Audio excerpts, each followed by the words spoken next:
I know I say too much. Wish that I could somehow keep my mouth shut. But you and I, fair enough. Love and war, why don't we just break up? This is who we are. We're just pieces of a broken heart. A million tries, no goodbye. Whoa, yeah.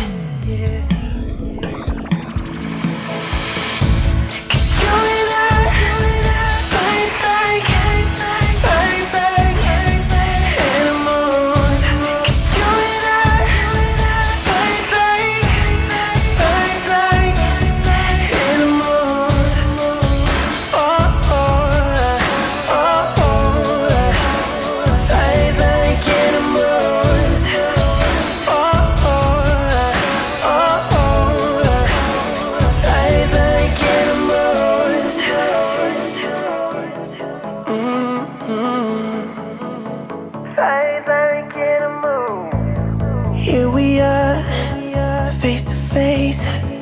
I know that this feeling just won't go away. Broken bones, broken hearts. How we stay together. Welcome to Eagle Vision for Wednesday, February 13, 2019. I'm Kiera, and today's top story highlights College Week here at Horn Lake. Each year as spring approaches, Eagle Vision focuses on college and life after high school. Today, Mr. Lewis has some tips for college success.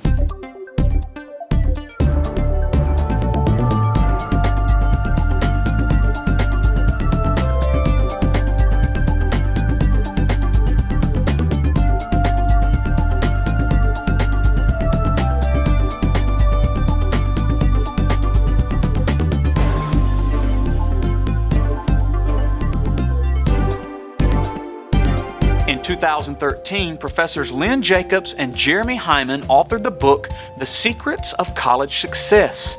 The book details several things you need to know about college, all from the professor's perspective. Today, we're going to hit some of the highlights of the book.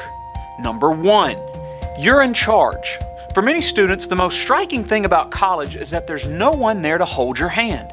Sure, there are professors who will give you instructions and offer suggestions, but when it's 20 degrees outside, it's up to you to haul yourself out of bed and do what you need to do. Number 2, this is a big one. Attendance isn't required, however, it's expected. One of the first things many students discover is that college classes can be huge. 100, 200, even 700 students in a room in such an anonymous environment, it's easy to think that there's no good reason to go to class. However, professors assume that you've been to all the courses and they have no problems pulling out test questions from a single lecture. Number 3, content is doled out in large units. You're used to getting your content in short, abbreviated blasts, like the 1 to 3 minute YouTube video, the abbreviation-filled instant message, or the 140-character tweet. However, your professors are thinking in large, 50-minute lectures. You need to work on adjusting your focus from bursts of content to sustained argument, and retrain your attention span to process long, sometimes very long, units of content. Number 4, I remember this one. Up to 2/3 of the work is done at home. Contrary to what you might have heard, the lecture portion of the course, it's the least time consuming.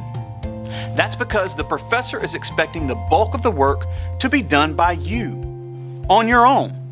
Doing the reading, the homework, preparing for quizzes, tests, and presentations, doing the research, writing the papers. All of these are activities that can easily eat up more than half the time you will put into any given course. Number 5, not everyone who teaches is a professor. At many state universities, especially those where the student-faculty ratio is 15:1 or greater, much of the teaching is done by graduate students.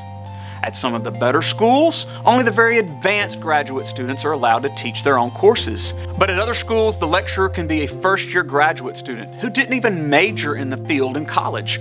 Whenever possible, take courses with regular faculty who will be more experienced and, in the best case, will actually have done the research in what they're teaching.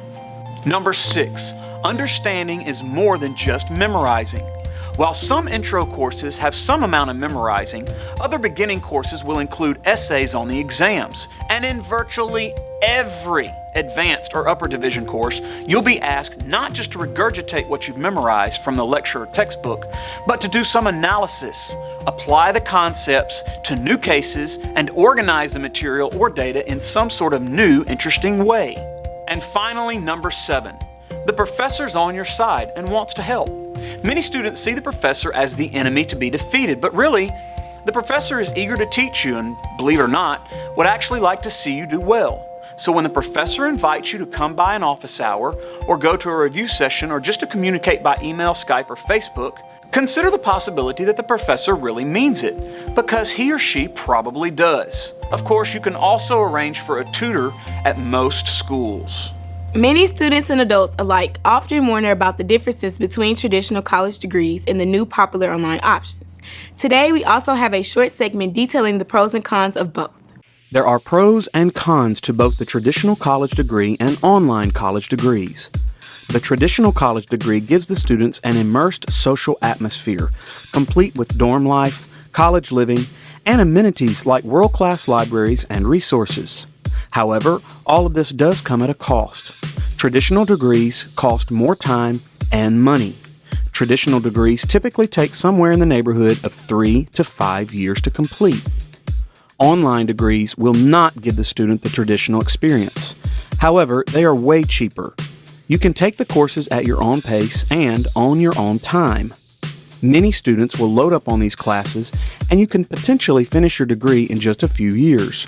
Without the expenses of room and board, meal plans, and travel, you can save a lot of money with the online route. Here are a few of the top online schools in the country. Kaplan was founded in 1938 and provides higher education programs as well as professional training courses. American Intercontinental University is an international university accredited by the Higher Learning Commission of North Central Association, and they award associate's, bachelor's, and master degrees. Post University is based in Waterbury, Connecticut, and was established in 1890. The university offers day, evening, and online courses. The University of Phoenix Online School of Business is ranked among the best in the U.S. They offer online associate's, bachelor's, master's, and doctoral degrees.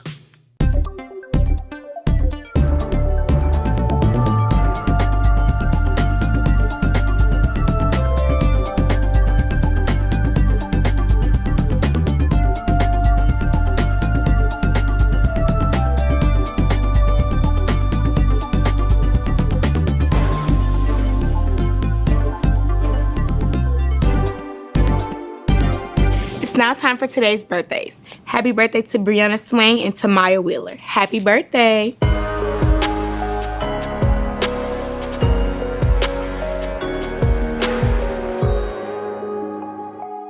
Al Jefferson was born on February 4th, 1985 in Mississippi. Early on, Al began to get in trouble because he was lacking the guidance and discipline that a father could provide. As Al entered the 8th grade, he had grown to be 6'4". He began playing basketball as a freshman starter for Prentice High School. Al entered the NBA draft after his senior year in high school and was taken by the Boston Celtics as the overall number 15 pick. Al is now playing center for the Utah Jazz.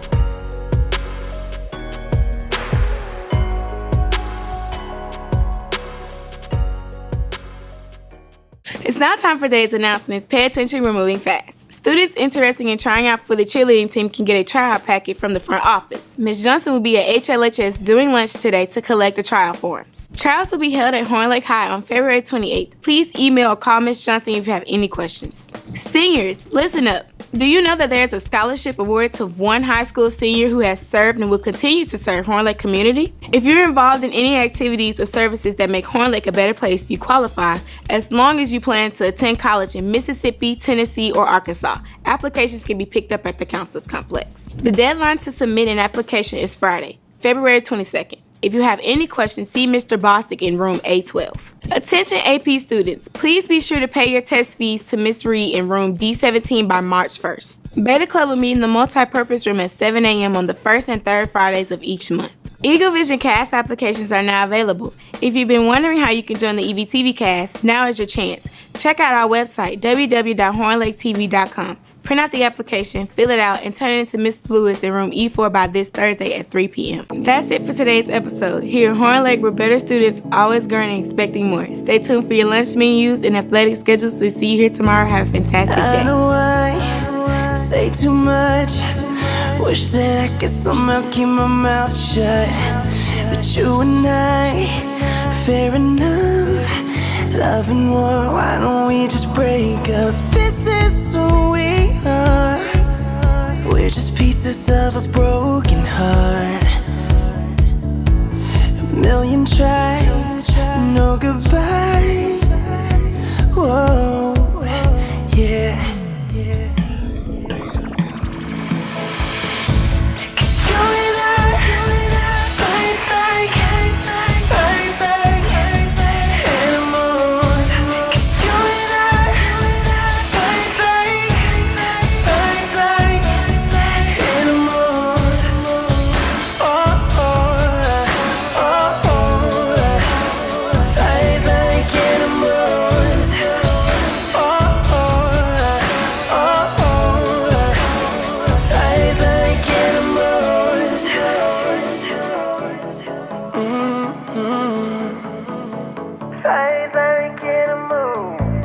Here we are, face to face.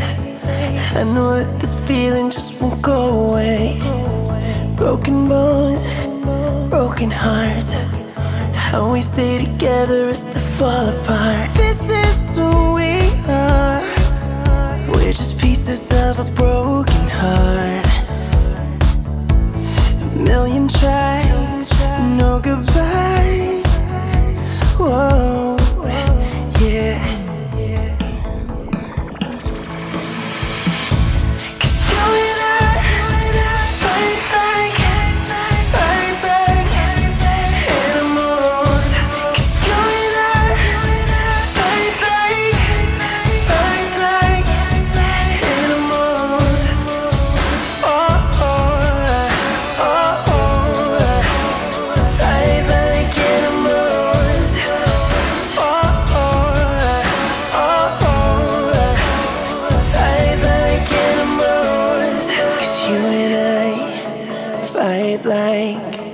Fight like animals,